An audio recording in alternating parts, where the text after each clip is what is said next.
the world on Wednesday. We have with us on the line from Pakistan, Zaid Hamid, who is a Pakistani security consultant and political commentator.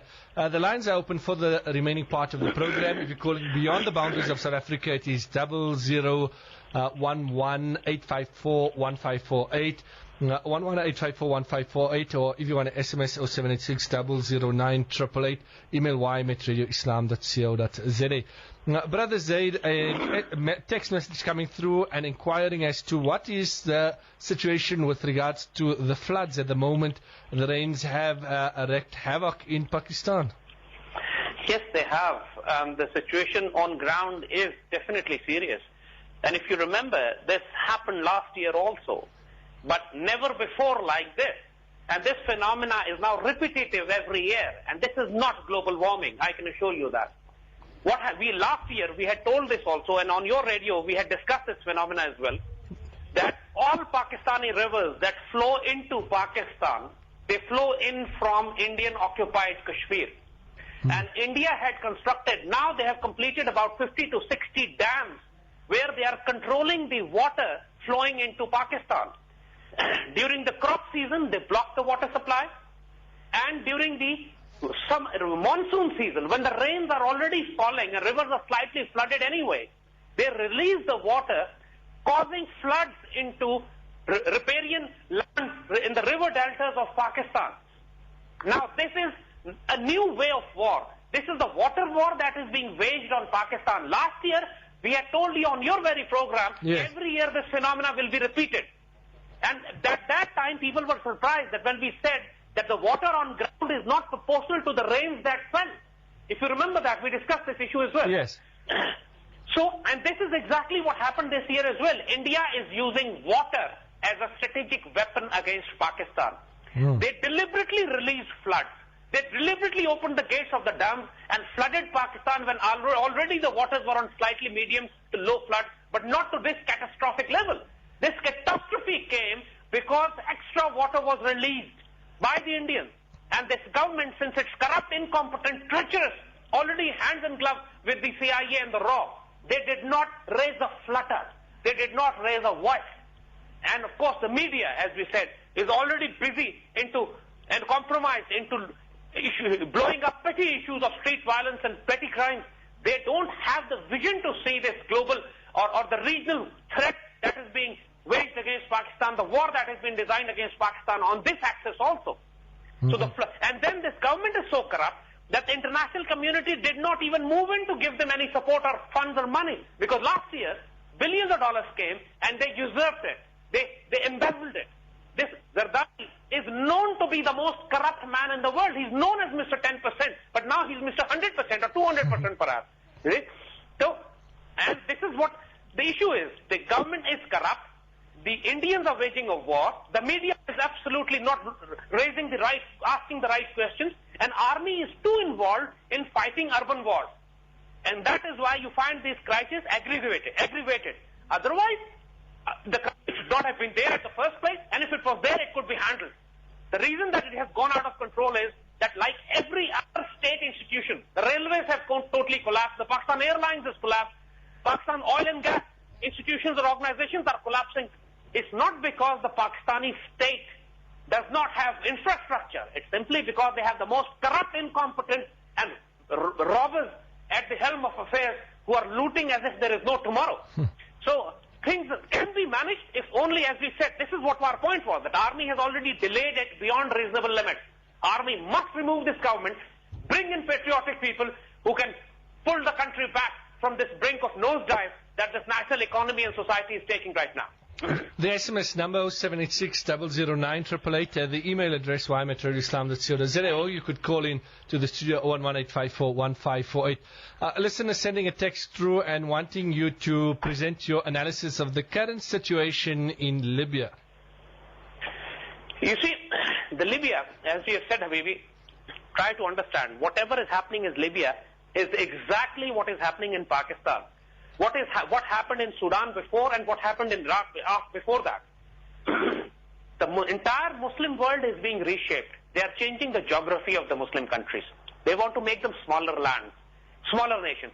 This present geography that you see, this entire Muslim world, this geography was drawn after the First World War, when the Ottoman Empire was broken down. And after the Balfour Declaration, when the British Empire had told the Jewish state, had told Mr. Rothschild, as a representative of the Jewish Zionist community, that the British government is going to give you a state of Palestine. It was decided after the First World War in the Balfour Declaration. And that is where the entire Muslim world was balkanized. And the maps were drawn, which you see them today. But since the objective of creation of Israel was not achieved by the First World War, they had to wage another war. And immediately after the Second World War, in 1948, the State of Israel was created. But Israel was created for a purpose, for a particular reason. It was not supposed to be limited to this land of Palestine. There is a concept called the Greater Israel.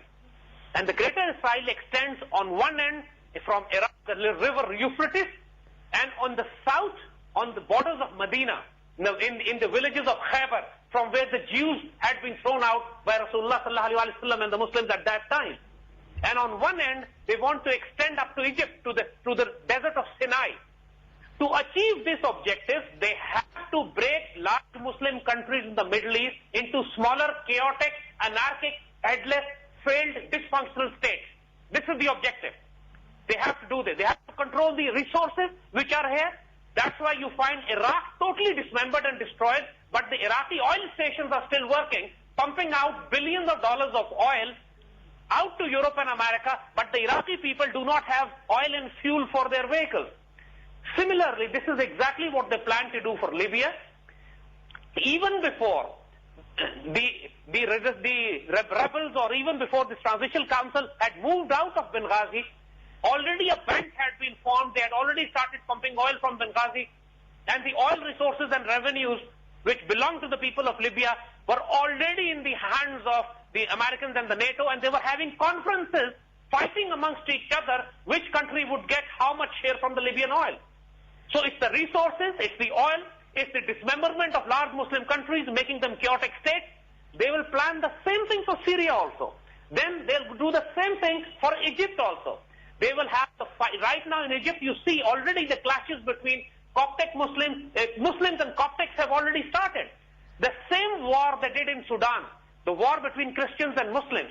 And once that war became aggravated, they divided Sudan on Christian and Muslim lines. Southern Sudan is Christian. You know that. So now they want to create this kind of anarchy in Egypt also. Hosni Mubarak was removed.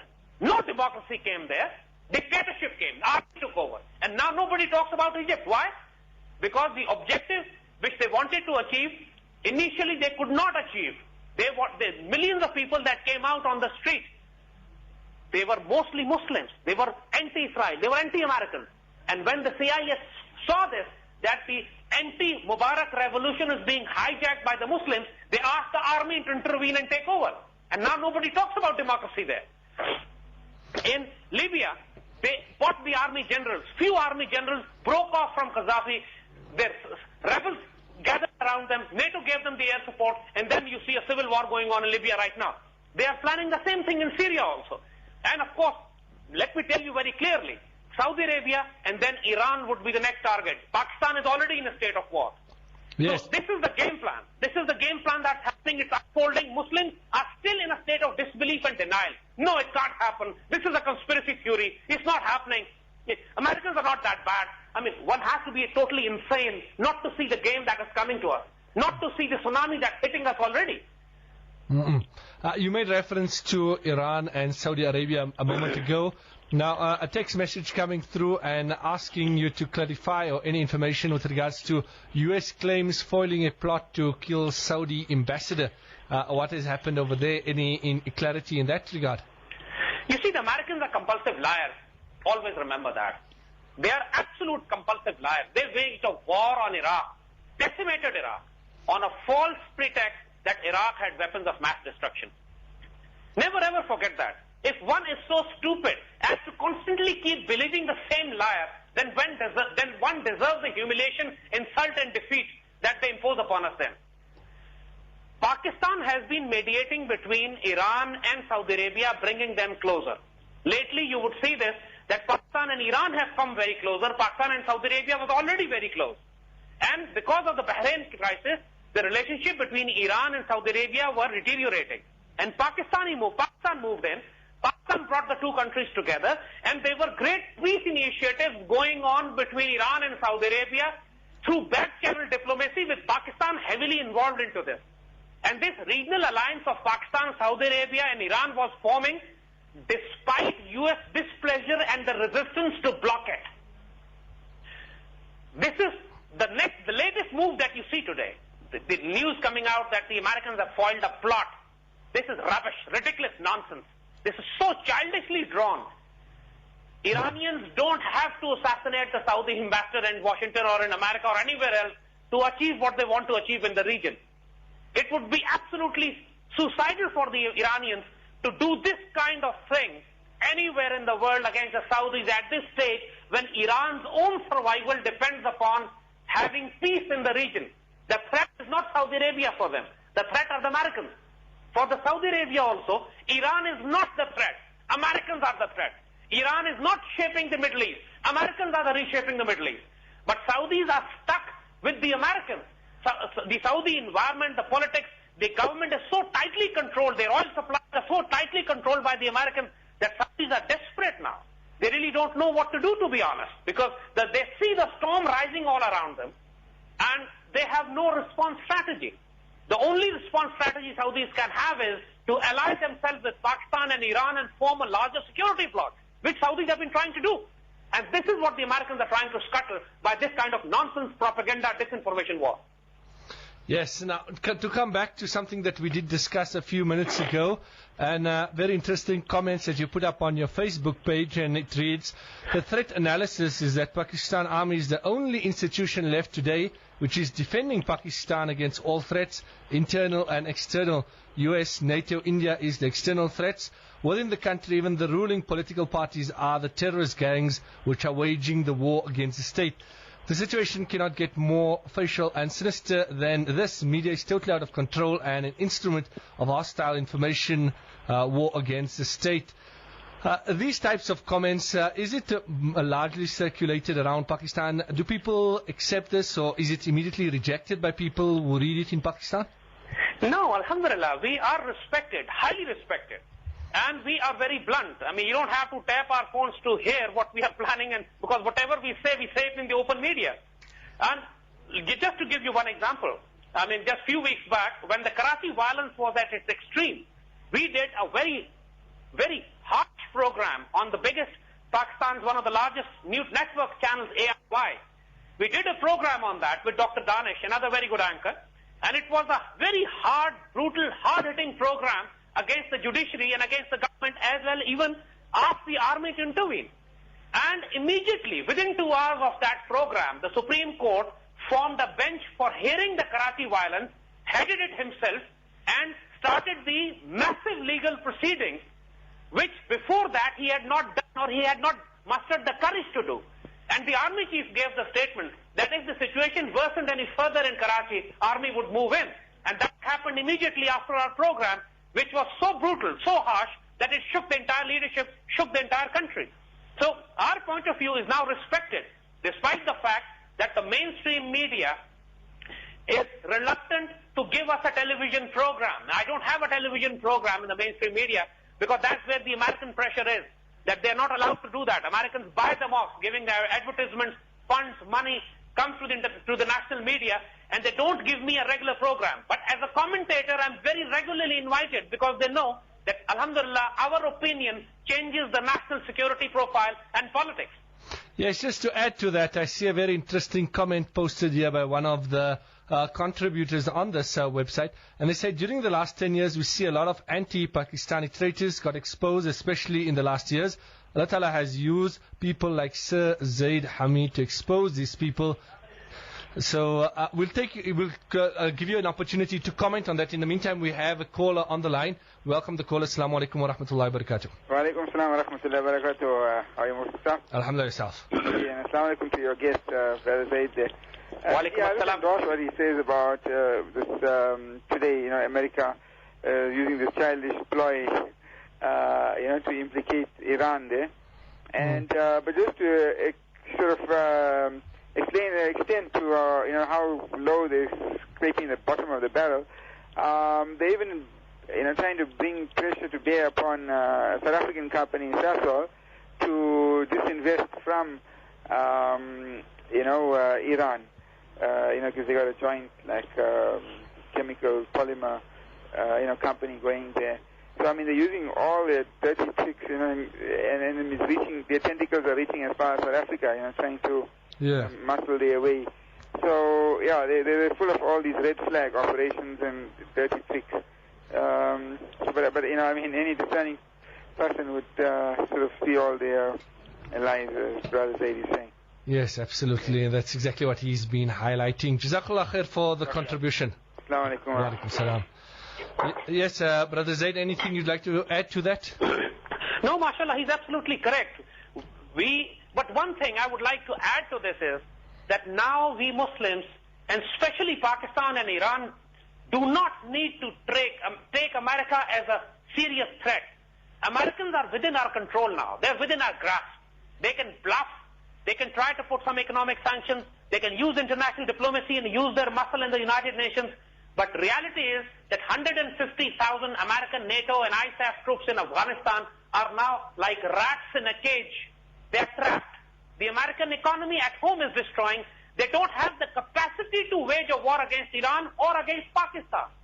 And if Pakistan and Iran form a united security front in the region and decide the fate of the foreign extra-regional forces in Afghanistan, Americans will have no choice but to leave while they can.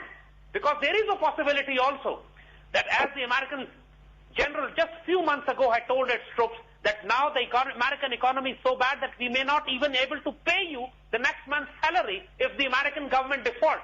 You remember the Obama government just a couple of months ago was on the verge of default actually. Yeah.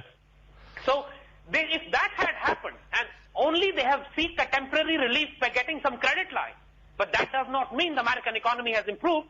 The major American, Western European banks are now being downgraded. The economy of 4 large European countries, they call the pig states, Portugal, Italy, Greece and Spain, is now collapsing and bringing down the entire European Union economy with it. So we have to be realistic in assessment of the strengths of the enemy also. No need to blow them out of proportion and still consider them as superpowers. They are no more superpowers. Their powers have been destroyed and buried in the mountains of Afghanistan, the way the superpower of Soviet Union was destroyed and buried there. So absolutely no need. They can exploit weaker Muslim countries. They can exploit the media. They can exploit the traitors within our ranks. But in reality, if any Muslim country takes a stand against them, there's nothing Americans can do. There's nothing European NATO can do. We hold their jugular and we can twist it too. Very interesting what you've been saying. And just to make reference again to the point that I raised before the caller, that this person on Facebook has commented and said that you've been instrumental in exposing many people like this over the last 10 years. Take us through some of those that you've been working on and exposing.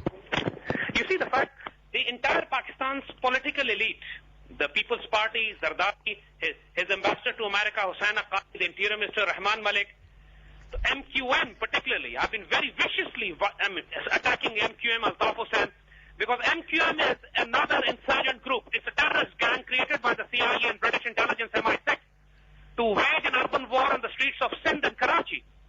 Similarly, Awami National Party, the separatist group, which is again part of the government, but historically has been allied to the Indians and now to the CIA, again with the objective of dismemberment of Pakistan. And of course the elements in the media. Yes. The Pakistani media, there is a huge group called SEFMA, South Asian Federation of Free Journalists. And SEFMA is entirely Indian funded, Indian controlled. The SEFMA people, like the major journalists and media houses in Pakistan, which are on the agenda of the CIA, which are on the agenda of the Indians.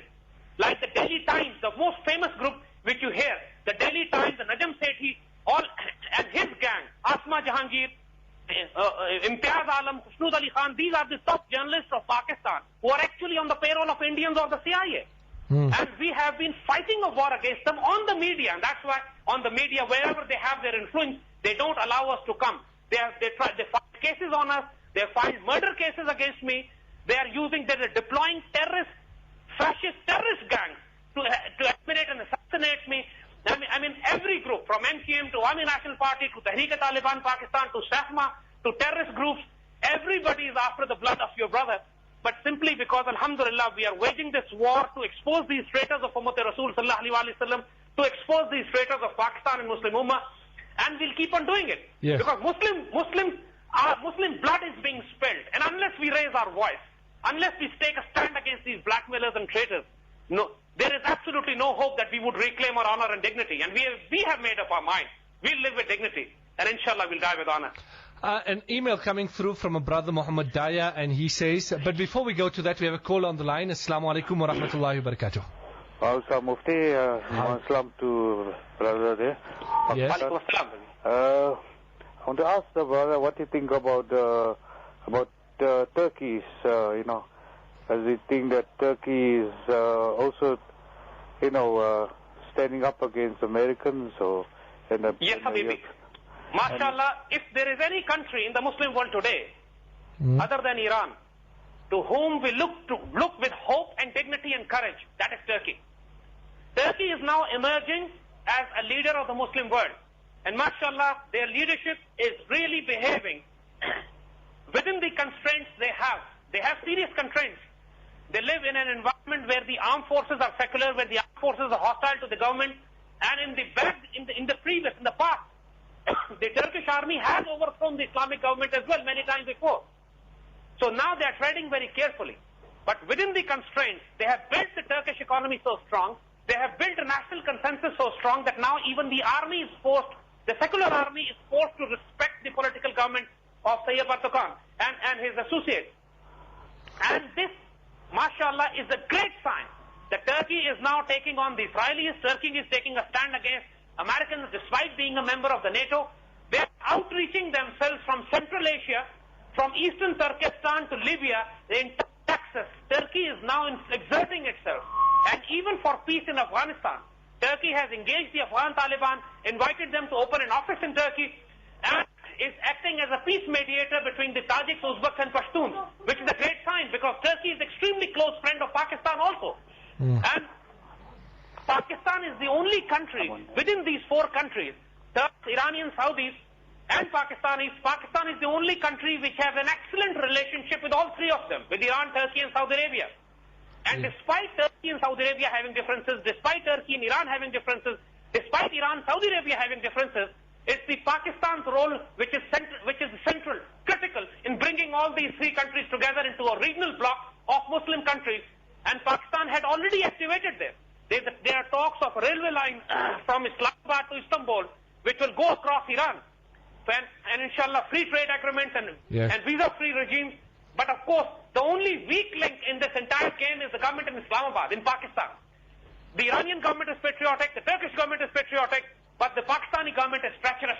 They're traitors, and they need to be removed. Once there's a solid government in Islamabad, inshallah, and there's nothing stopping this bloc. This is destined. This will happen, inshallah, and we'll make it happen, Bismillah. Brother, you satisfied with the answer? Ji, inshallah. Another question was about Pakistan, as the brother says. Why the Pakistani people don't stand up like they done it in Egypt or in, now at the moment they're doing in Syria. Yes. Okay, Jazakallah for the call. The brother Zaid will respond to that. Inshallah. Okay, you can listen on it. So.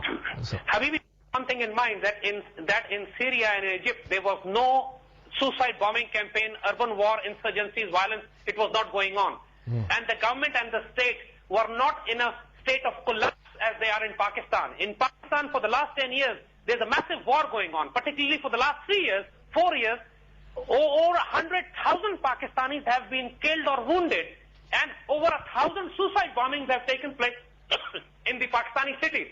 So the Pakistani people are already in a state of war. They're already surviving, literally. And economic conditions are so intense that people do not have, except for raging, except for coming out, burning things down, violence against the people, against the government. They have no leadership. They have still not been able to find any political leadership because the entire political leadership is corrupt and compromised. So now the nation is looking towards the army, which stands as an institute, organized, disciplined, and doing the duty of defense of Pakistan. So I can assure you, inshallah, the change is coming. and the change would come through the army, because army would not take this nonsense for long. And army was already involved in fighting a war, but now situation on ground is stabilizing, and now the attention of the army would be towards the government to stabilize the economy and to control the media, and for generating some diplomatic and political support as well. And that cannot be done, as we said. Army cannot do it unless it changes the government and bring in the people who are willing to deliver. And inshallah soon it will be. Jazakumullah khair for the informative discussion. We always appreciate your time on Radio Islam, and it's always very intriguing and interesting having people riveted to the radios and listening to this across the globe. We say Jazakumullah khair for this, and we hope all of that will be achieved soon, inshallah.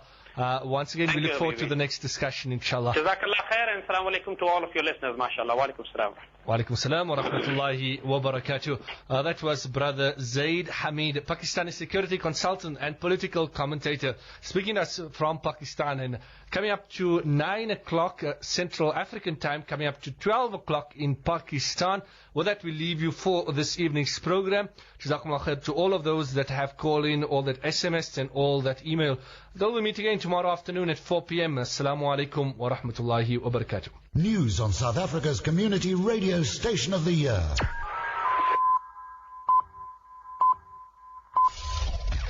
Radio Islam, your alternative news source. Wednesday, the 15th of Dhul-Qa'dah, 1432, corresponding with the 12th of October 2011. Assalamu alaikum, I'm Akbar Ali. Scenes of celebration in the Gaza Strip and in Jerusalem have greeted the announcement of a landmark Palestinian-Israeli prisoner swap deal. More than 1,000 Palestinians are to be freed in exchange for one Israeli soldier, Gilad Shalit. Shalit was held for more than 5 years by Hamas. Under the deal approved by 26 ministers in the Israeli cabinet, 1,027 Palestinians in Israeli prisons would be released in exchange for Shalit. Leader of Hamas